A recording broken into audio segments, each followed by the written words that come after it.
I don't think a lot of people have really given much thought to, and it's a disturbing part of what's about to come. It's the fact that I really don't think anyone's prepared. You can grow as much as you want to. It's not about the physical preparation. It is the mental preparation for the shit we are about to see.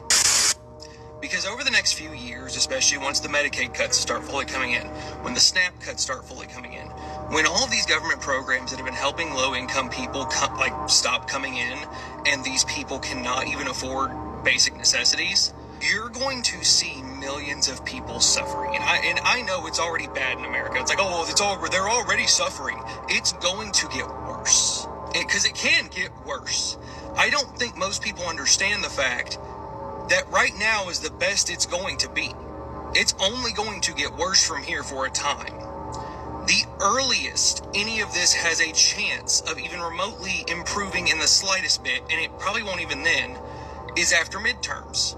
So for the next year and 4 months, roughly, around that time, year, 3 months, whatever, as the tariffs start to kick in, as the Medicaid cuts come through, as hospitals close down, as schools start to shutter because the Department of Education defunding, as more and more time passes, things are only going to get worse from here. It's the same analogy with climate change. This is the coolest summer we're going to have for the rest of our lives. And I don't think people are mentally ready for the amount of suffering they're going to see, because it's one thing when you are seeing suffering online.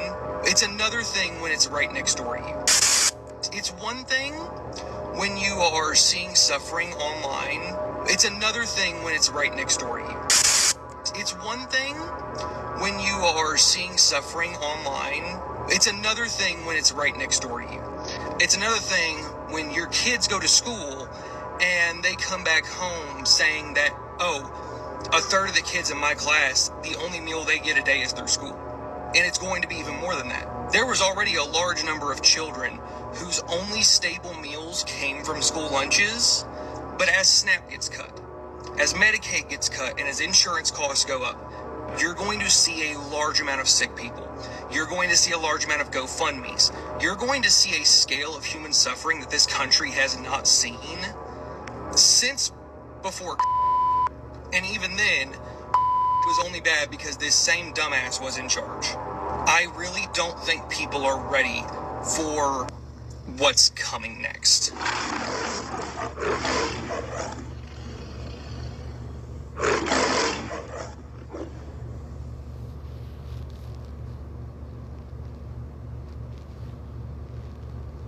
With Amazon Autos, you can shop for a new car at your own pace. You can browse listings from Fox 13 News at 9 starts.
Fox 13 News at 9 starts now.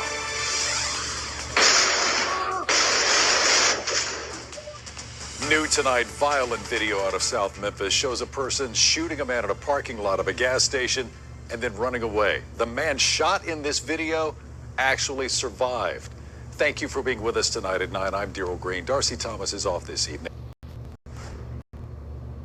I'm Boston 25 News reporter Daniel Coates outside Somerville District Court, where a Lyft driver pled not guilty to serious charges of assault and battery and rape of one of his passengers over the weekend. Matter of Luis Moreno's Texera. The 27-year-old from Brockton walked into court handcuffed and behind glass, facing disturbing allegations from this weekend. This is an incident that involves an act of stranger violence. And notably, there is an allegation of specifically a sexual assault of that stranger. The Lyft driver is accused of picking up a woman in Boston, claiming in court documents she was having a drink with friends and coworkers after work at the Lenox on Exeter Street before calling a Lyft around 2:30 in the morning. The last thing she remembered, police reported, was getting into the back seat of the Lyft and later waking up in the back seat with her head resting on that driver's lap. She also noticed her bra was missing and her pants were unzipped. She reportedly woke up 90 minutes later here on Canal Lane in Somerville, rushing outside while Texera drove away. Police claim he was there with her for over an hour. She says she wasn't offered anything to drink or eat in that car, but she had a glass of champagne at work before she left and only one dirty martini at the Lenox bar. She stated no one strange to her approached her there.